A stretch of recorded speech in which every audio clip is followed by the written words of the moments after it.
We actually had more physical things to do than Jeff did. Yes. When you think about all the running and climbing. And that's what led us probably to bring him back alive, because we developed this animosity, love-hate relationship on Tron, which worked out great. I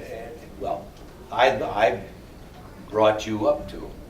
I think you did. Yes, I did, because I said, yeah. you know, and you were perfect for that, also for that period, the 1930s kind of heroine, you know, and here we had just played, you know, more or less Buck Rogers and Dale Arden. I mean, or Flash Gordon and Dale Arden, Absolutely. you know, in the modern world. But, you know, also, we had no idea how this movie was going to turn out. In fact, I was disappointed when it first came out, and I went right back to TV. I mean, I was scared. My film career, at least you had Caddyshack. I had nothing. And I was a TV actor, and in those days, you didn't cross over easily, if at all. If you did movies, you did movies. If you did television, you never did movies. There were only one or two in a generation. That's right, that was death. If you did TV, that casting, there's a very, and it's not the for actors. a movie star to do it's television, the that means producers and his the movie casting career was people over. who get very Yeah. egomaniacal about it. Yeah, but there was that stigma, and now it doesn't. Now, these young actors and actresses today can cross over with ease. Well, plus there's a lot more creatively going on in TV, where you're not having to remake a movie every 20 years. Right. Or, you know, Well, 18 Bringing Back or Alive was merely an attempt to cash in or to bring to television Raiders of the Lost Ark. Raiders of the Lost Ark's popularity at that time. But Cindy. The way I got Tron is I was dating a guy. Was it that same guy? It was not the same guy. There's always a No, new the guy. one when you were when you were doing Tron, there was that guy. No, that was a different guy. Whole nother guy. I was dating Larry Anderson, who was I met in comedy class, a very talented actor, and pre-Caddyshack, and he was, you know, very, very talented, very funny guy. And he said, he's talking about this cartoon he's in, and he said, I'm going to lunch with the producers. And I'm like, lunch. So a cartoon. Well, the way he described it, I'm envisioning a cartoon. And we went to lunch at the Chronicle in Venice, California. And these people are talking about this cartoon, and I'm listening, and well, it sounds great. Good luck. Then I went off to do Caddyshack, and about a year and a half later, after Caddyshack, I ran head-to-head with one of the producers because I was the Irish Spring Girl at the time, and there was I like it too. Yes, thank you. This is what I mean. And there was a brief nude scene in Caddyshack, which I agreed to do as part of my job, and they sent a photographer from Playboy to the set, and I said, thank you for the compliment, because after 12 years of Catholic school, but I can't do it. I can't do it because there's a conflict.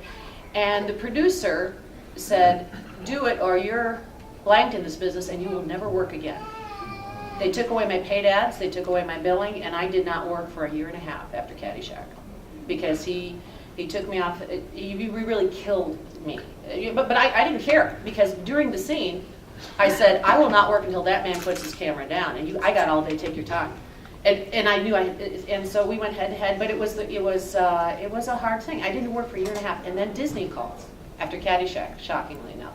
And I never met the casting director. I think Steve saw you. Steve was the man at the lunch. Steven Lisberger was at lunch with my ex-boyfriend, Larry Anderson. He was out, I was in. I didn't even know this until 28 years later when Larry said, did you know that was Tron? And I said, well, I didn't take your job. You know? And Steven met me at lunch and then saw Caddyshack and liked it. And after my career was killed, after Caddyshack, Disney brought me back to life. And you were reborn. Pretty much, and in Tron. And my first meeting was, my agent called me and said, go down to Disney and I want you to read with some people. And he said, Jeff Bridges is there. Do you know who he is? I said, well, I think so. You know, but okay. And my audition was, the first meeting was an audition with Jeff. They put us on film with Steven. And it was down to me and Deborah Harry. They had two people in mind. And God knows why. It was very big at the time. Very, very much Just got so. done with Videodrome at that point. Right. Yes, Yeah. exactly. And I got the job, and luckily Disney restarted everything. It was like, it just brought it all back to life. You know, it's funny because with the new Tron Legacy coming out, Disney is revisiting past titles. The film that had come out before Tron which was a dismal failure for them, Oh my gosh. was The Black Hole. The young director. Literally and figuratively, Yeah, the black hole. And I kept saying yes. I kept saying yes. That's where I work every day. But because it was the black hole. But they're revisiting that again because they have the technology now.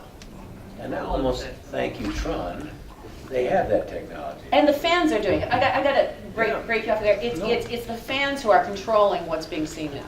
And this is something that you've got to know. Because of the internet, because of the 21st century, it's not down to three guys sitting in a room going, well, I like what she wore and she doesn't look like my wife. You know, and let's cast her. I worked as a producer and I sat on the other side of the desk. And I have too. the decisions are just, when you see how the decisions are made, you want to go, are you kidding? You've got all this, not only power, but an opportunity to do something incredible. Why throw it away? So now, because of the internet, you guys are making the decisions. You actually are holding the power, and the studios are listening.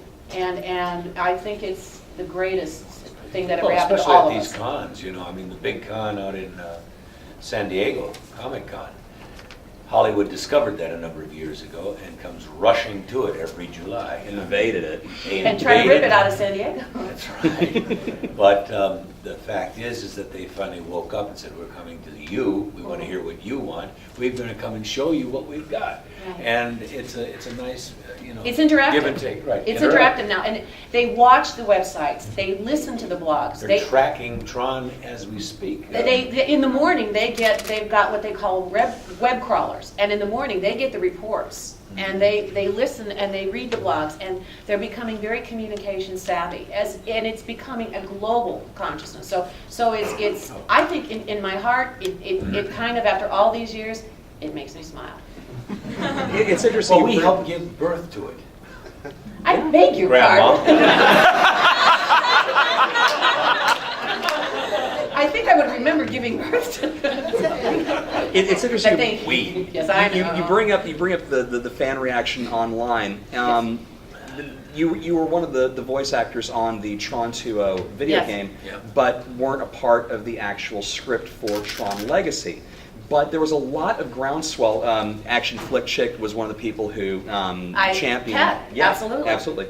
And it was really great to see the footage from LA when, in the little viral bit, where you're back on stage as Alan and then trot her out as. 2 weeks ago. That was 2 weeks ago. That was just only. 2 weeks ago. And that was again. That's thanks to the fans. I mean, the fact that a studio would say, you know what, let's include somebody who actually isn't in the film in the promotion, and work together with this. And I say, how can I explain this to all the supporters? And I talked to Sean, the head of the studio, the lovely guy. There was a little fan photo contest, and a literal rocket scientist at NASA has his little dog with the Tron video, and the caption says, "Put Cindy in the movie or the toy gets it." And it was so funny that 1-800-PET-MEDS gave them an award. And I asked Sean, I said, with your permission, I would like to say something to answer to all the supporters. And I said, pardon me for saying this so directly, but I don't want them to think I drank the Disney Kool-Aid. You know, I want them to understand that we are working together on this. So I said, with your permission, may I say, Gabby, the dog, has spoken, and Disney graciously has listened. And he said, great idea, because that gets us out of it. You know, it's you guys who are making the decisions. Absolutely. And Gabby, the dog. And this viral marketing that they're stepping out into and doing, it's no longer just an interview in the magazine or in the Hollywood papers or something. It's out there, including the fans. So we actually, and that night was a very Scary. What you saw It was was an scary. attempt. It wasn't a successful attempt because it looked like it was part of the movie, didn't it? I mean, but we It had may a very whole well be. script. We had a whole script, and no rehearsal, and 300 fans out in this, Cold, freezing, up on a Blistering. platform. on a big stage that they had built, and a helicopter with and I don't want to tell any more of that. I will be shot by Disney if I say any more about it. But I don't work for Disney. It's I can there. tell you what happened. but it's their attempt to think outside the box, which I really admire. They did a great job. They've got great people there, and this crew. And first of all, Legacy was made by Tron fans. I mean, the director Absolutely, yeah. was an absolute